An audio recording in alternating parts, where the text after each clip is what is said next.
Welcome to All This Math. Assata's here with me to do this video, and apparently something is very funny.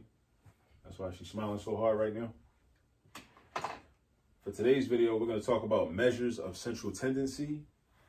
And you might be wondering, well, what is a measure of central tendency? So when we say central tendency, it deals with data and finding like the center of a set of data or a set of numbers. And what measures of central tendency really allow us to do is they allow us to make a generalization about a bunch of information.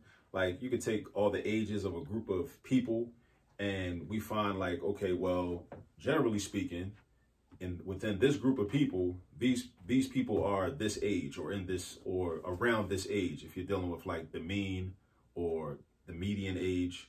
So that's what a measure of central tendency is, right? Mean, median, and mode are measures of central tendency.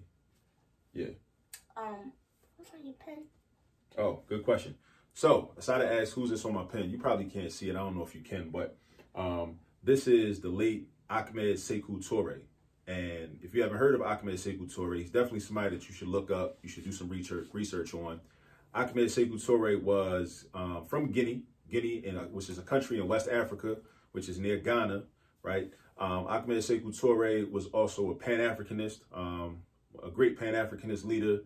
And he also originally was the president of Guinea, right? But after he became co-president of Guinea because he invited the Osajifo Kwame Nkrumah, who was the president of Ghana when Ghana first gained its independence from Great Britain. Then the British then turned around and staged the coup when Nkrumah left the country, and the British wouldn't allow him back into the country. So Sekou Touré, or Ahmed Sekou Touré, invited him into his country and said, we can be co-presidents. That's actually when that's actually when Kwame Touré, who at this time was still Stokely Carmichael by name, hooked up with both of them and became their political secretary and worked closely with them, which is why he changed his name to Kwame Touré. He took the Kwame from Kwame Nkrumah. You already know this story, but they might not know it. But he took the Kwame from Kwame Nkrumah, and he took the Touré from Ahmed Sekou Touré. So that's where his name comes from. And yeah, that's just a little bit about Ahmed Sekou Touré. And I just, I wore this pen because I wanted to represent the brother. And hopefully, young people like you, they'll see this pen when I'm out and about and they'll ask the same question. So they basically create a organic, teachable moment. I used to do this all the time when I taught at Brook, right? When I taught at Overbrook.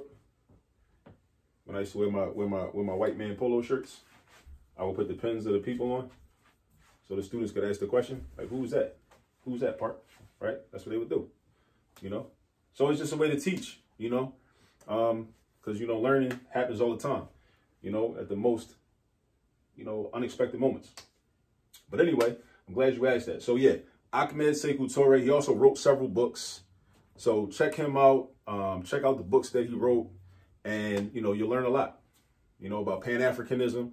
Also, one other thing I do want to say about him, about anti-colonial struggle, because one of the things that he's known for is saying that he would rather be poor but free as opposed to being rich but under the control and have his foot the foot of the French on his neck, because Guinea, whereas the Gold Coast, which became Ghana, was a British colony, Guinea was actually a French colony, and he definitely was an enemy of the French, which was a good thing. All right, let's get into the math now. So, Assata, can you read the question? Or read the instructions, rather? Find the mean, median, mode, and range.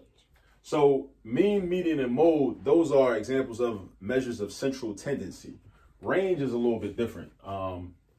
Range, I can't recall what the term is to describe the range, but range is another type of description of data. It's another type of description of data. Let's just say that for now. So, how do we find the mean?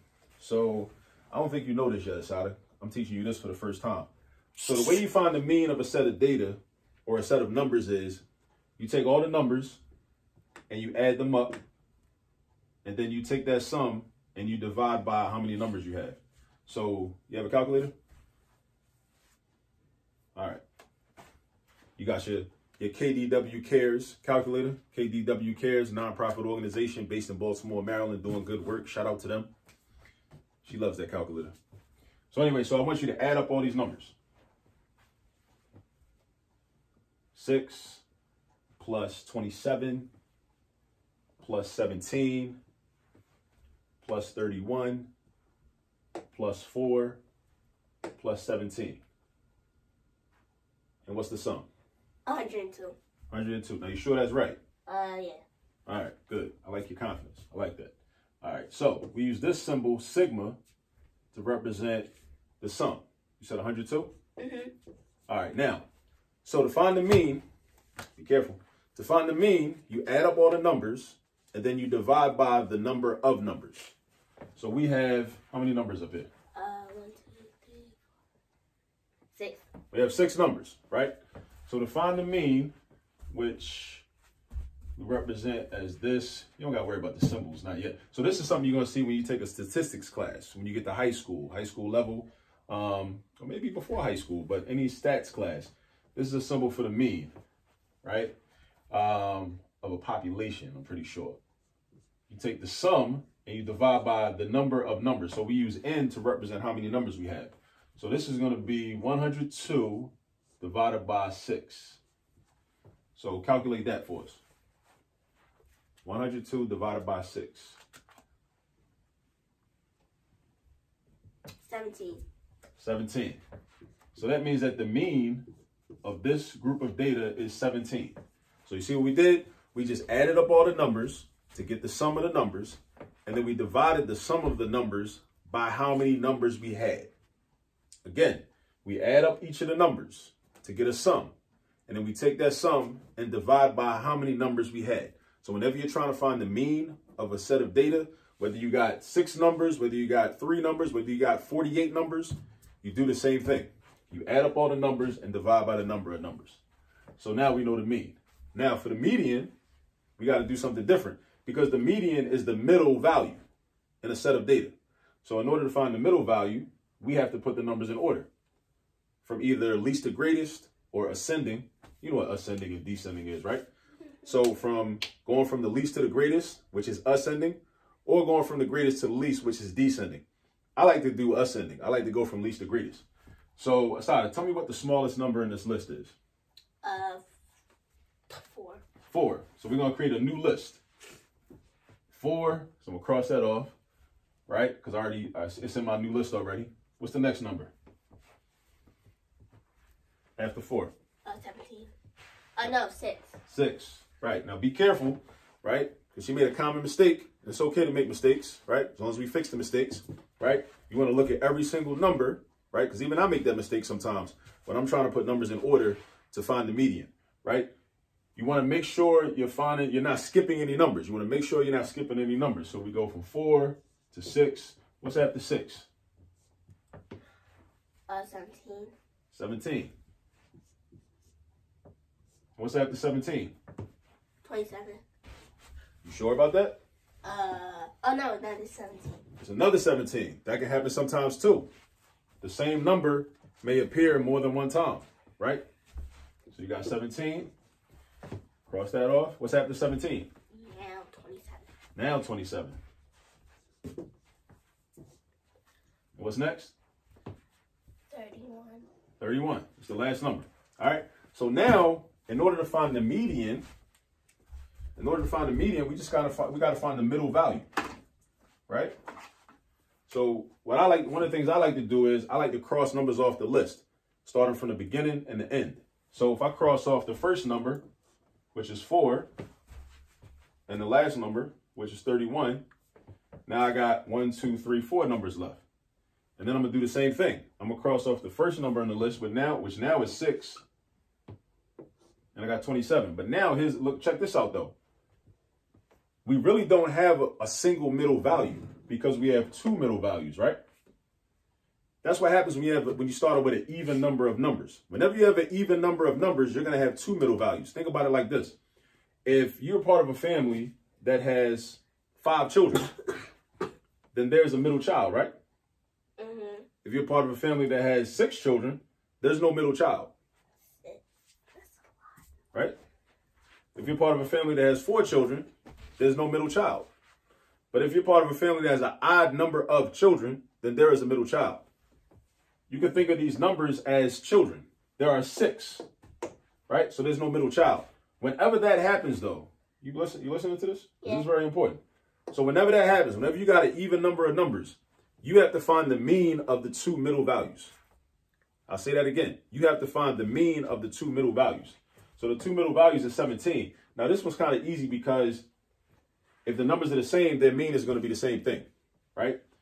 So technically, you would do, watch this, just for the sake of argument, take out your calculator. Find the mean of 17 and 17. The same way we find the mean of these numbers. Do 17 plus 17.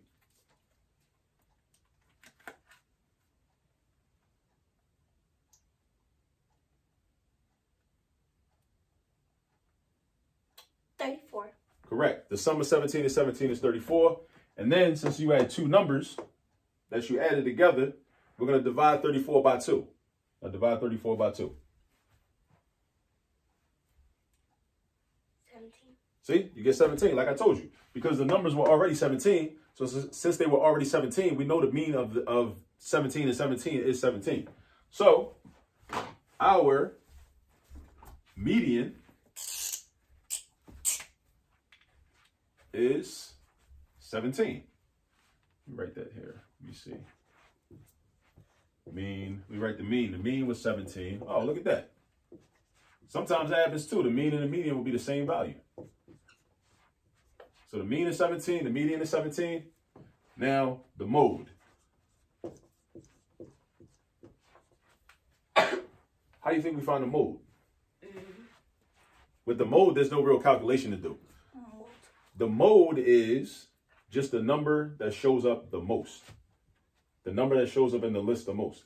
So out of these 6 numbers, which number do you see the most? 17. Right. How many times do you see 17? 4. Oh, 2.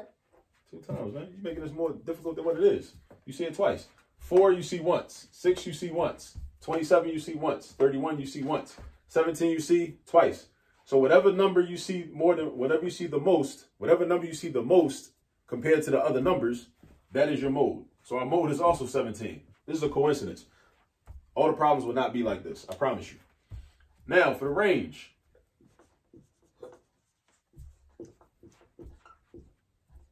Now you don't have to use a calculator for this, but you can.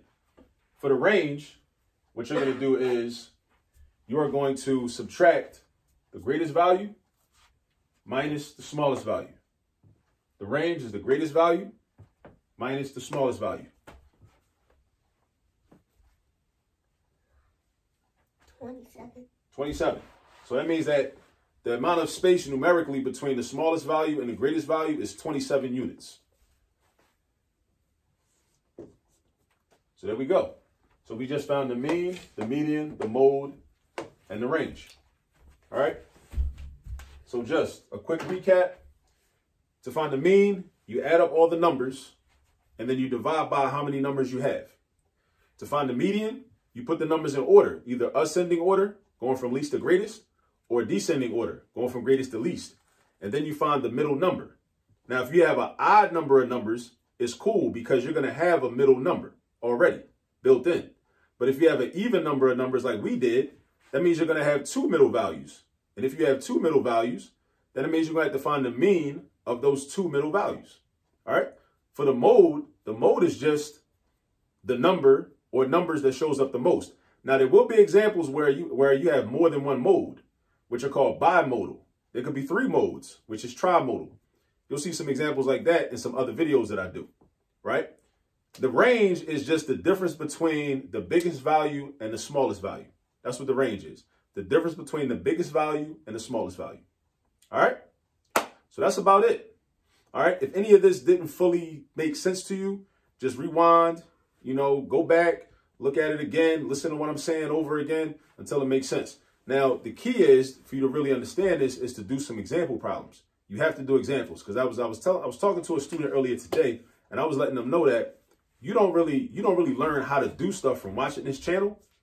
You really learn how to do it. You get an idea of how to do it from watching this channel, but you really learn how to do it when you actually practice and put in the time and do the practice problems on your own or in a group of other people. All right. I'm here to guide you. Me and Assata, we're here to guide you. set you on your way, so you'll know the steps, you'll know the processes. But you actually got to actually do the problems by yourself so you can develop proficiency and you can develop what we call mathematical muscle memory. What are you doing right now? Magic show. Doing a magic show. Okay. All right. I was just curious. That's what was going on. All right. Well, since we're about to finish the video up, anything you want to say? Peace. Since you're a magician now. Peace? That's it? Okay. No, wait. I got another magic trick. You see me now? Now you don't.